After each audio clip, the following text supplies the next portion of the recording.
Fight fans, welcome to the PBC Podcast, brought to you by Premier Boxing Champions with your host, Kenneth Bouhairie and Michael Rosenthal.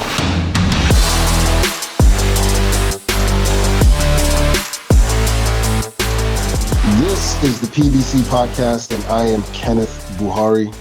I'm Michael Rosenthal, editor of USA Today's Boxing Junkie. Welcome back to the show. If you're new, thank you for joining us for the first time.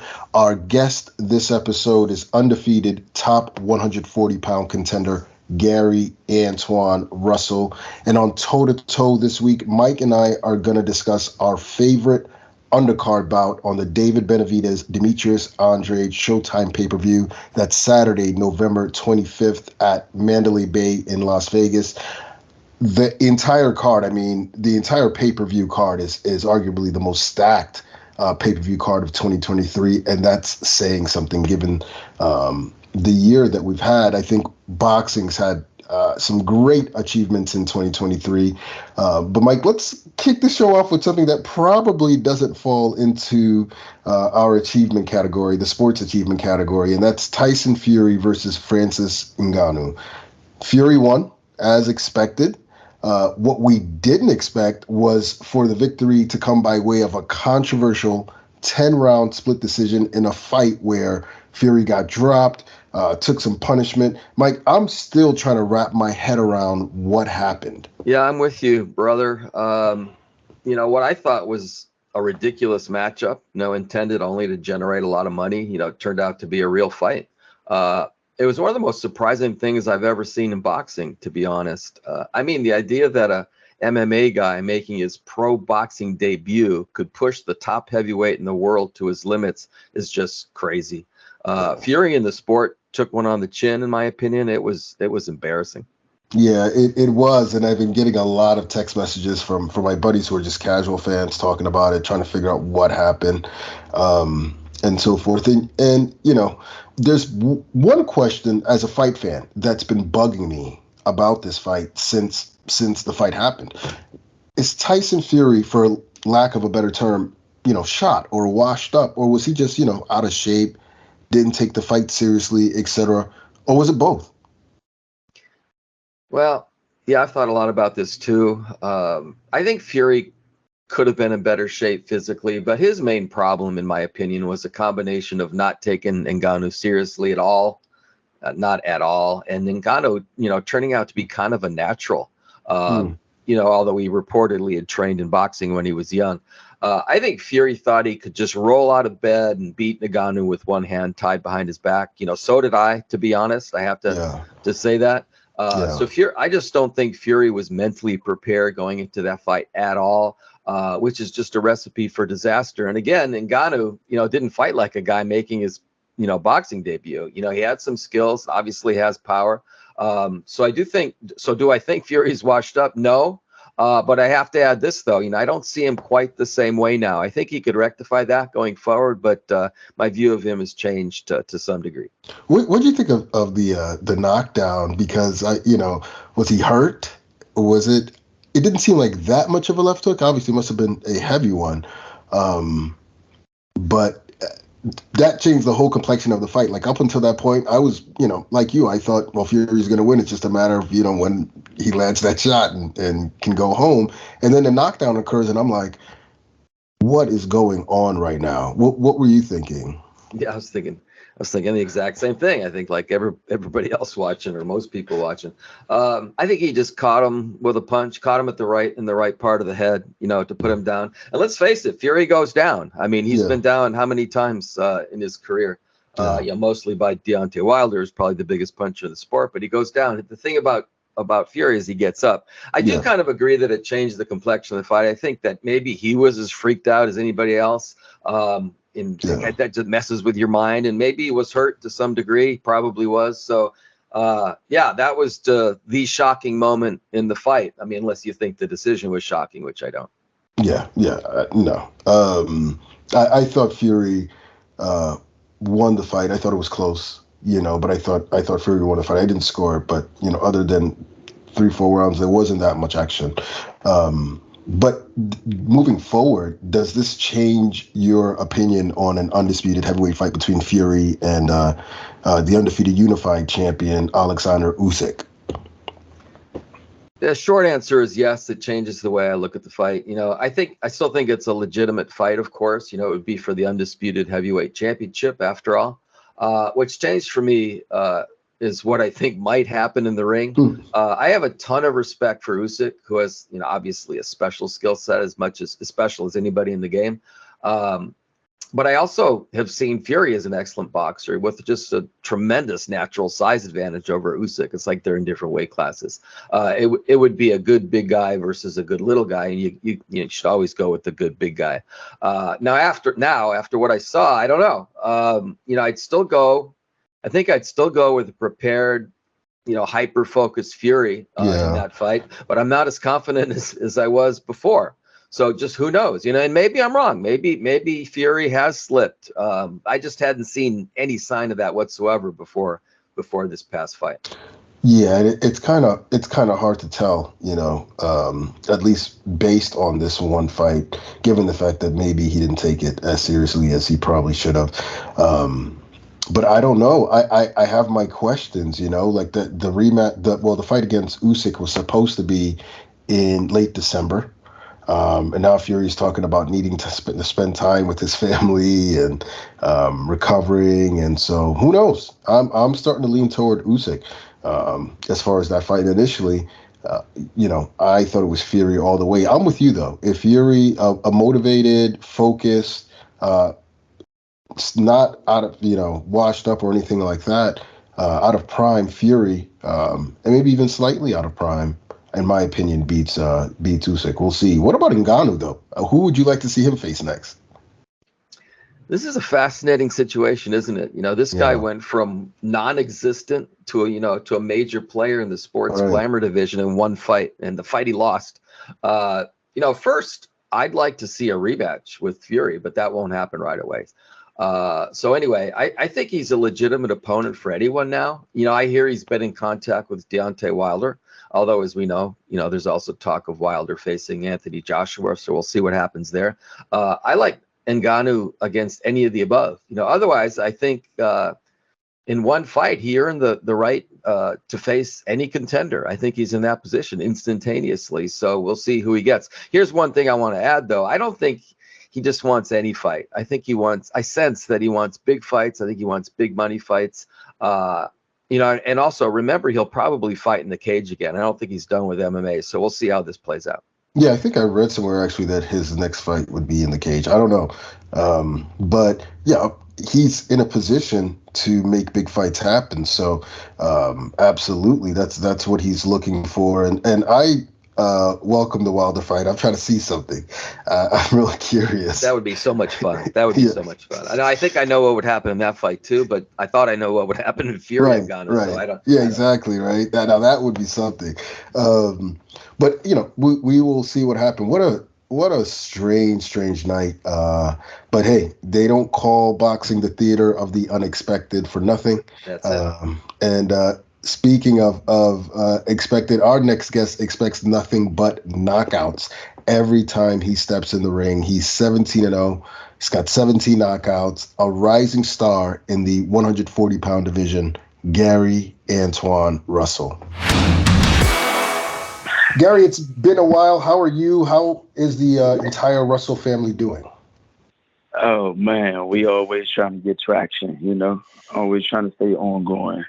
But for the most part, we're fine. We're fine. That's good to hear. Are you in the gym when you don't have a fight scheduled? I know you guys are gym rats.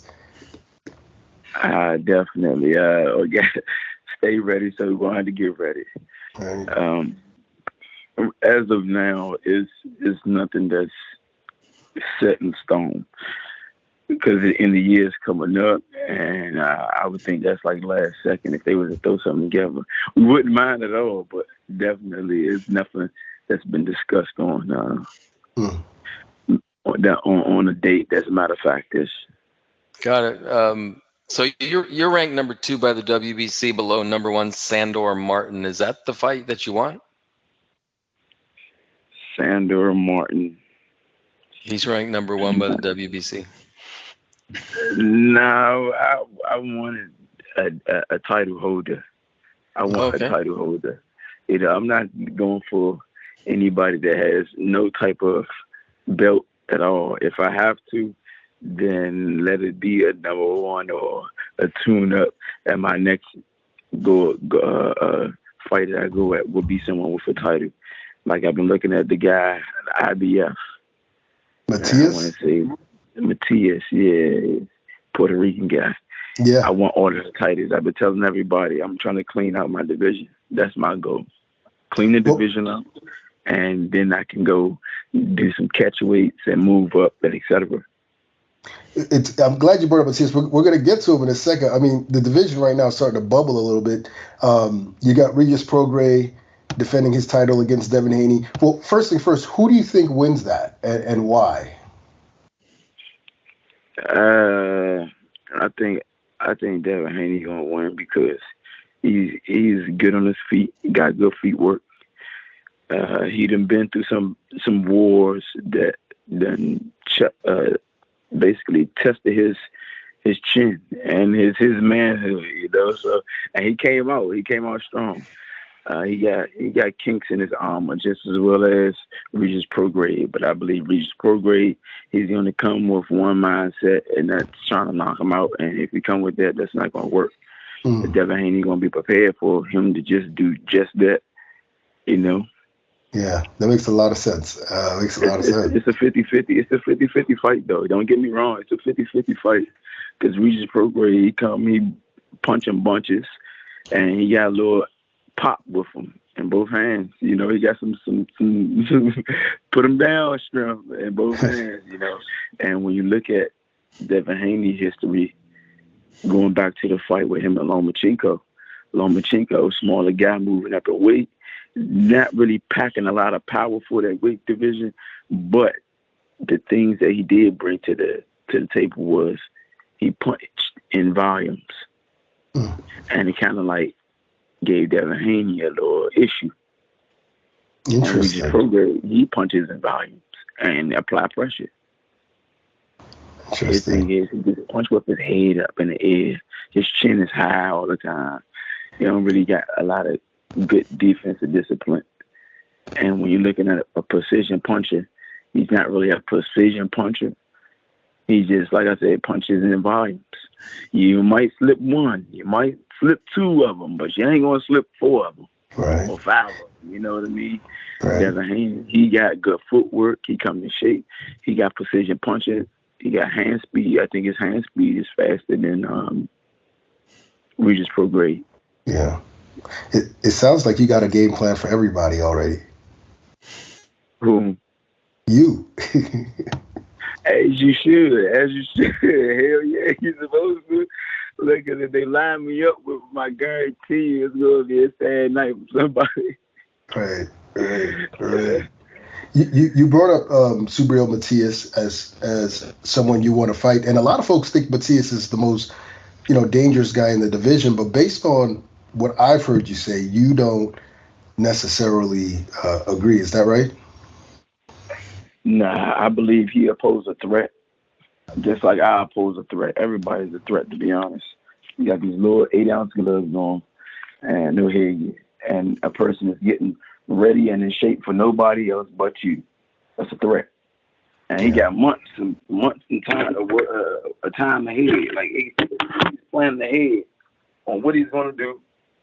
And he got more than enough time to get ready for you. Nobody else but you. You gotta realize, like I said before, a female can put some little small 8-ounce gloves on and let her wind up a punch and hit you on your chin. She will get your attention. And you gotta be the strongest, man. It's a dangerous sport, and small gloves just make it even more dangerous. Yeah, for sure. Gary, so you're 27 years old. That's an age when a lot of fighters are at their peaks. Are you there right now? I would say I'm at my peak because there's always space to learn. That was actually something that we gave the commentator before we got out the ring, my last performance. There's always space for growth. There's always room for that. I was once told if you in this sport thinking that you know it all, you won't have a short career. You won't have an upset night because you never know what the guys bring to the table. You might have to change on the fly, and you're probably not comfortable with changing on the fly. Game plan and everything. A new game plan. The game plan you train for the old camp, you can no longer use it because this guy, he done switched up right then and there. As soon as the bell rung. Could be after the first round. Could be soon when the first round start. But regardless, a lot of people don't have that ability to be versatile and change on the fly and be able to execute it. That comes with a level of experience and growth within yourself. And it's things like that that kind of like stunts people's careers, stunts people's growth because they feel as though that they know it all now. At that point, they just like, oh, I got this, I know it all. Nah, you don't know it all. You better just be humble and listen. You know, that type of thing. You can be the best. I guarantee you, Floyd, he say he's the best that ever did it.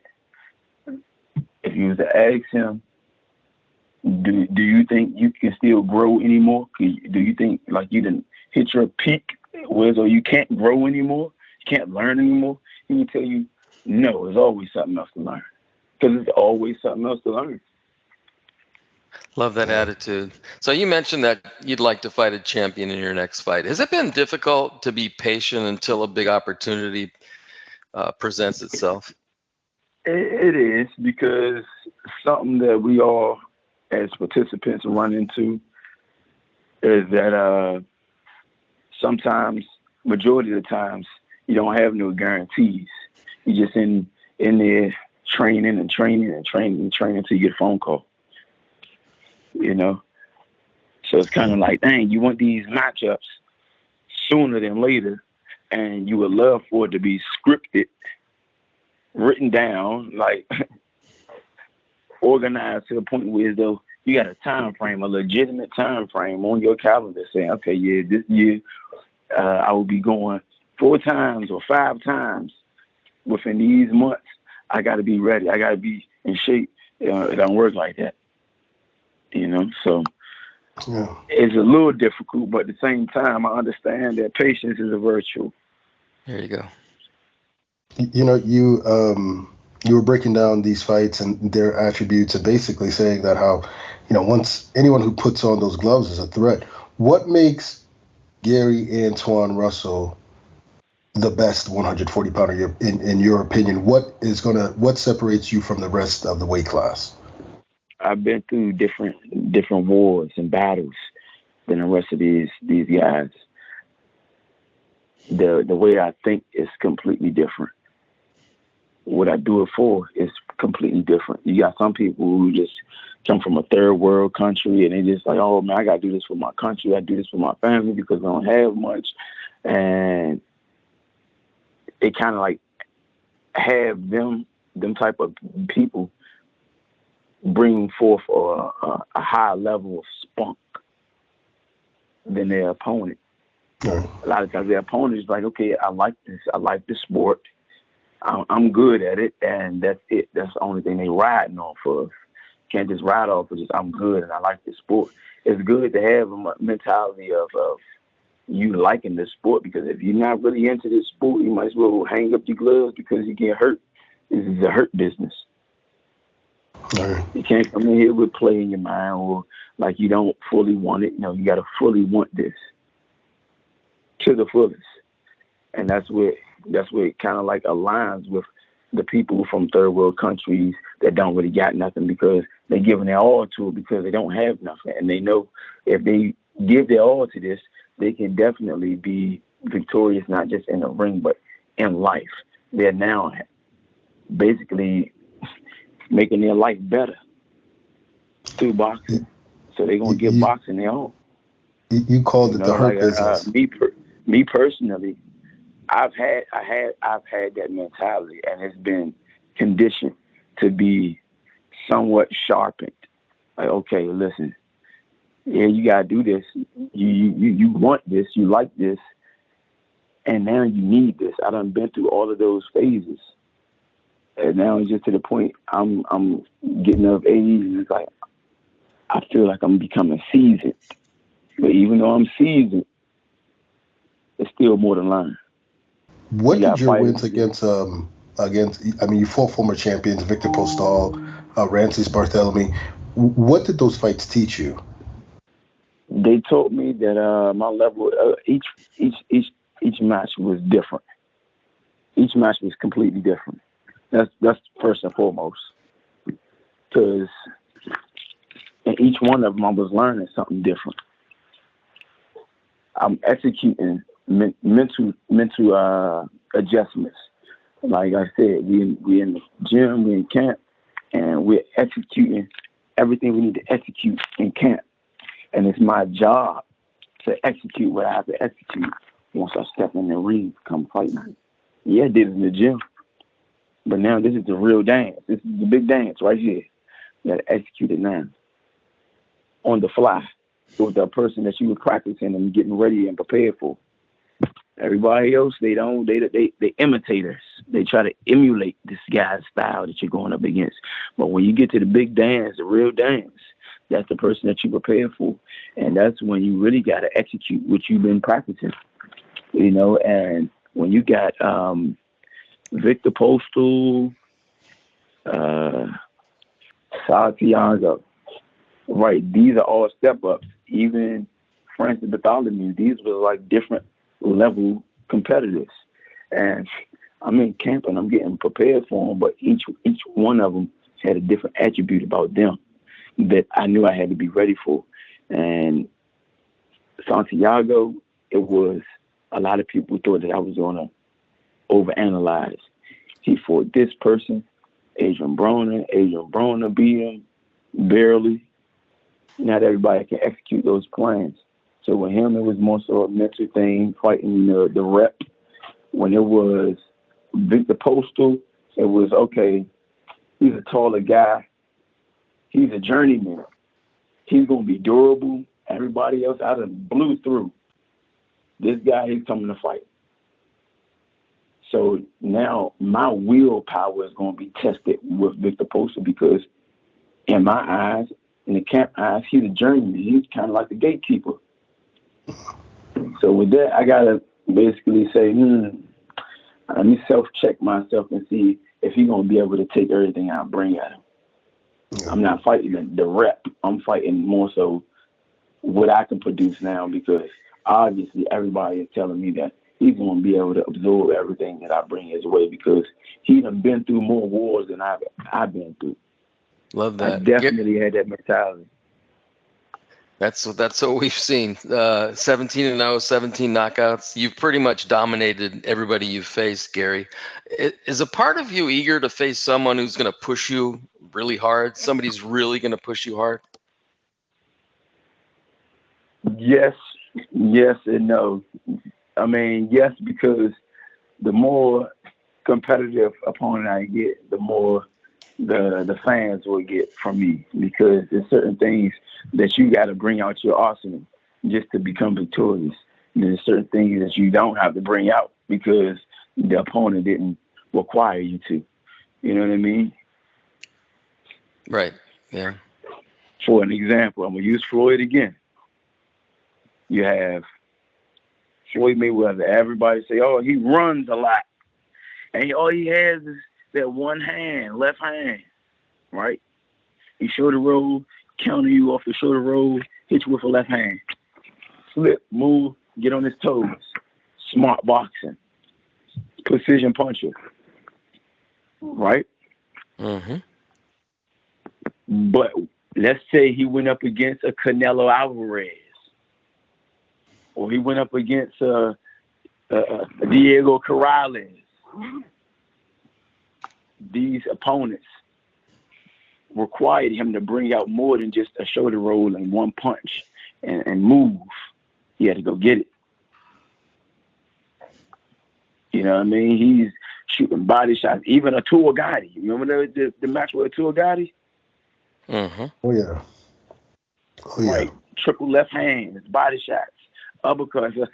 Arturo Gatti was bringing punching power, aggression, durability, and the heart and balls that, look, I'm gonna come get you. Just let me land one of these studs on you. That's what he was thinking. If I land one, that's your ass, Floyd. But he couldn't get hold to Floyd. Floyd was too quick, beat him to the punch, accurate. Had his timing down. But even though Floyd had his timing down, he couldn't relax and get lackadaisy. He couldn't get too comfortable, because if he did, he would have found himself on that canvas real quick. You're throwing out a lot of big names, I guess mostly from the past. So do you have a dream opponent? Is there a guy that you really like to fight? No, there's no dream opponent. I just, like I said, I got a goal, a quarter. That's what I have. These titles, they starting to get thrown around. There's nobody that's really keeping it. Floyd, he kept all of them. My brother, Mr. Urias, he kept his for. He's actually the longest reigning WBC featherweight champion there is. He had it the longest in history. Oh. So, in your opinion, which big fight do you think is most realistic for you? Actually, I see all of them being realistic, because look at my record. Who in my weight division has my record? You tell me, who in my division got my record? Yeah. Nobody. You can't name nobody. I'm right there at the mark where, though, okay, y'all need to start throwing these title fights in. So you think that any of them are realistic, even regardless of network, promoter, this, that, platform? You believe any of those fights can happen, right? Yes, definitely. I like it. Now, you also mentioned the possibility of going down to 135. Is that something you would still consider? Yeah, once I do what I need to do in my division. It's not like I'm gonna just say, okay, let me stop my journey on what I'm doing right now and just go down to 35. Nah. What if an opportunity to fight Gervonta Davis is out there? Then that's something different. That's something different. That's something different. You know what I mean? Because now you talk about finances and et cetera. Yeah. Do you think that's a realistic fight for you? You and Gervonta Davis? Is that a super fight in the future? It could be, definitely. And the reason why I say that is because Gervonta, he jumped up and down, and he never really had no weight division that he said, okay, this is going to be my division that I hold down. I'm going to be the king of this division. No. He wanted to beat the champions, like I want to do, beat the champions, and then move on to the next chapter in his career. That's what it's about. It's about staying consistent in what you're doing and winning, being victorious, and consistently moving on. Yeah. But going backwards, that's not an option. Yeah, I hear you. I wanted to bring up, your brother Gary Jr., Gary Allen, who he's been in your corner. Can you tell us how the chemistry's been between you two as far as working together, fighter trainer? Oh man, it's actually normal, because you got a lot of fighters that they got a stranger that's their coach, and they had to find the time to adapt and be comfortable with putting their blind trust into this person. Floyd Mayweather, once again, I'm gonna use him as an example. He's one of the only ones that kind of like did his whole career with his family. And because of that, it was a good gel, good chemistry, and things went smoothly, even when it was getting shaky and bumpy in his career. He knew that he could still put his trust into them, because it'd be easy to. It's easier to trust your family versus trust a stranger. Right. That comfort level would be completely different, Yeah. And that's a good point. With my brother. Have you heard anything as far as when he might be coming back? He's optimistic, so you never know. He just might pop out. You know, you gotta be big. Fans would love that. You know, they would love that. Last question for you, Gary.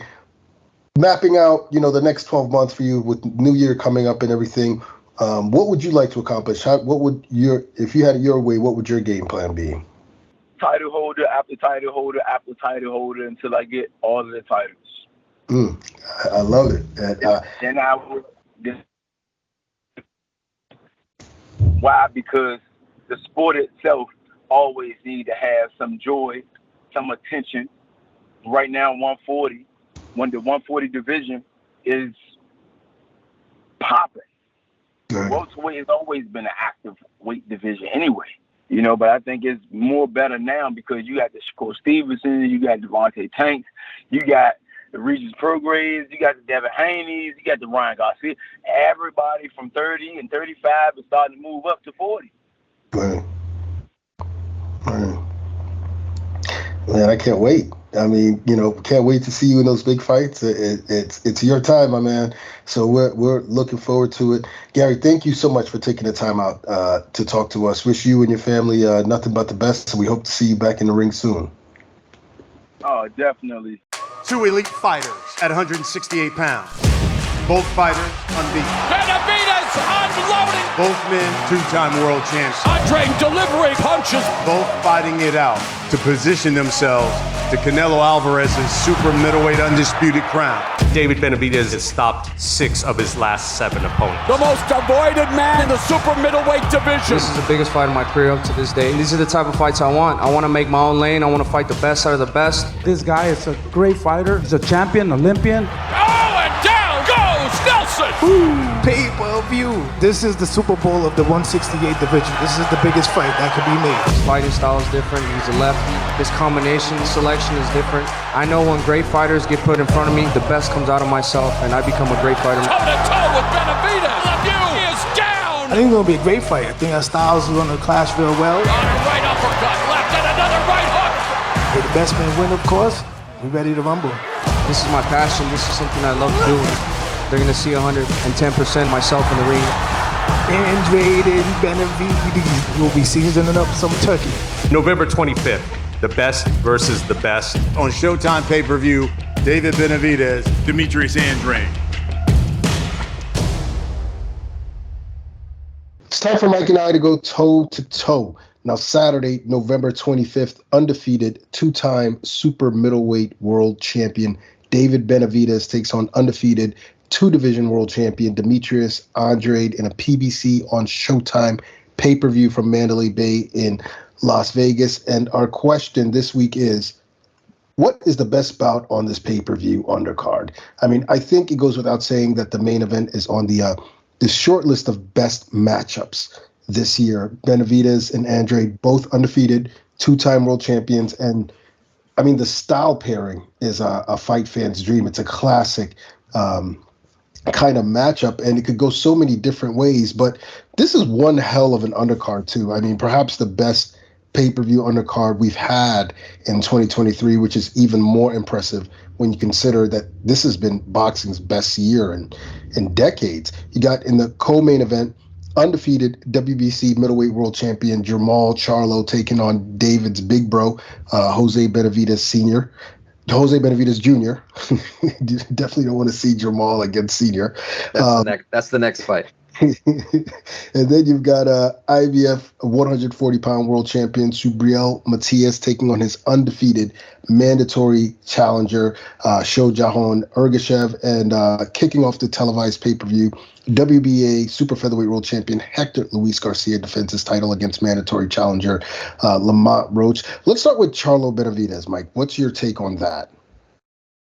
Well, first, it'll be great to see Charlo back in the ring after how long? 2.5 years or more. I still think of him as one of the better fighters in the world, although we'll see how he looks in this fight.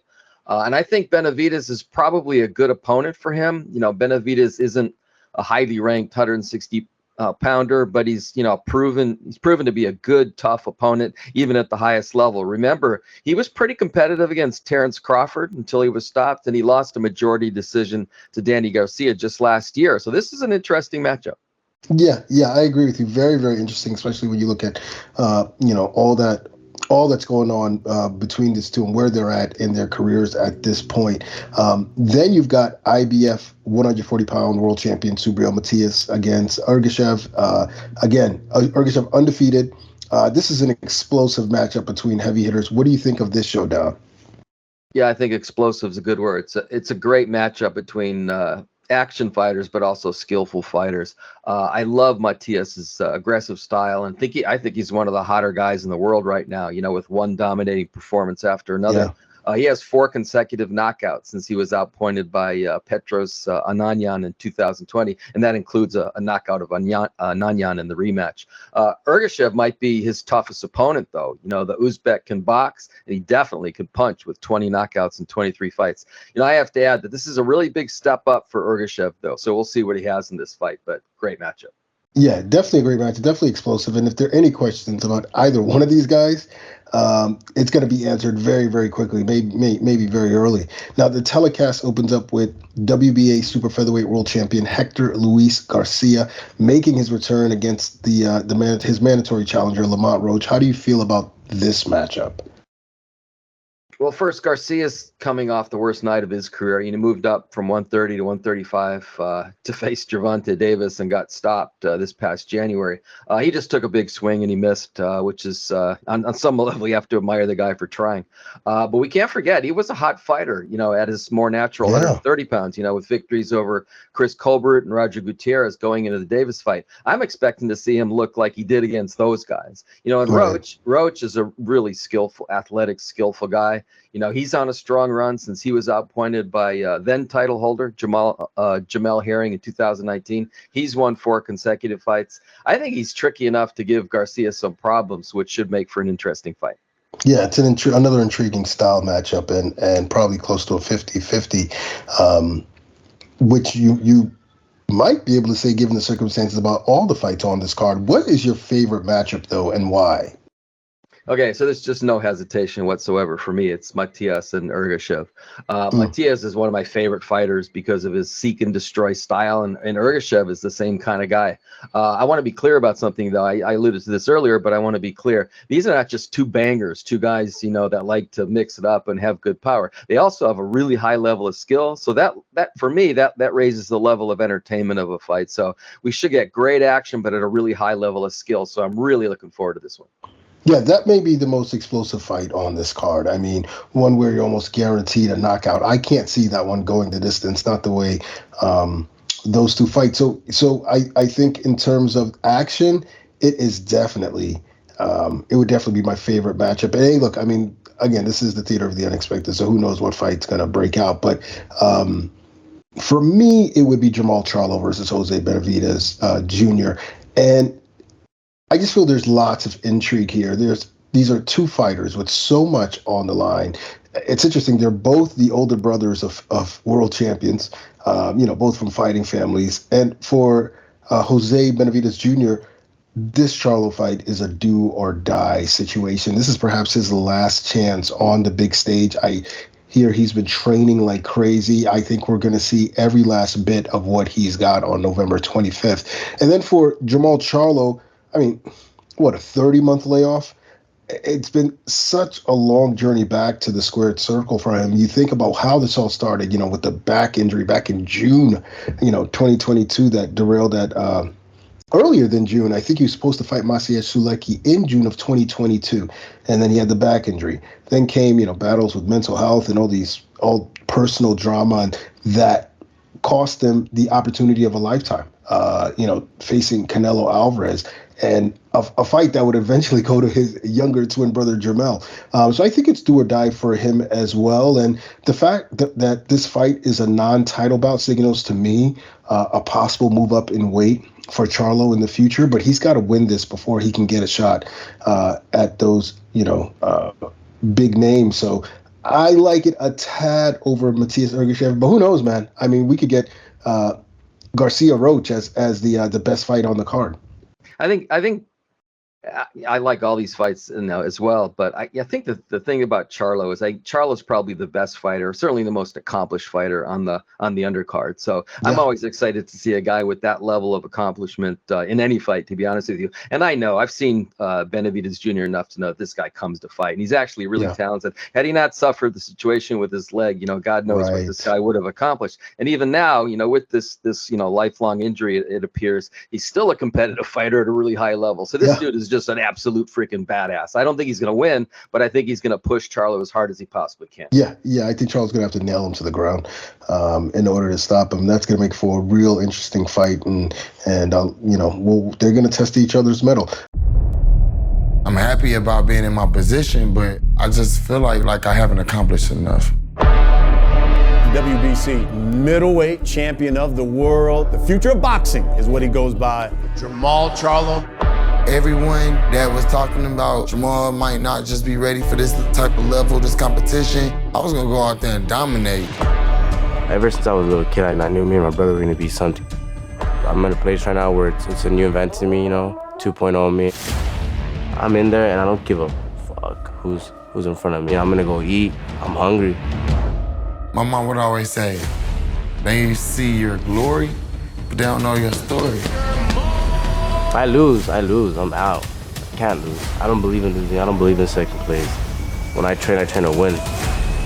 Anyone who knows Jamal Charlo will be able to see the greatness in Jamal Charlo. I'm hunting, so that's what we gonna do. It's go time. That's going to do it for this week's show. So on behalf of Mike and myself, we want to thank Gary Antuanne Russell for joining us. And, of course, we want to thank you all for listening. Be sure to check us out next week for more boxing banter, more interviews right here on the PBC Podcast.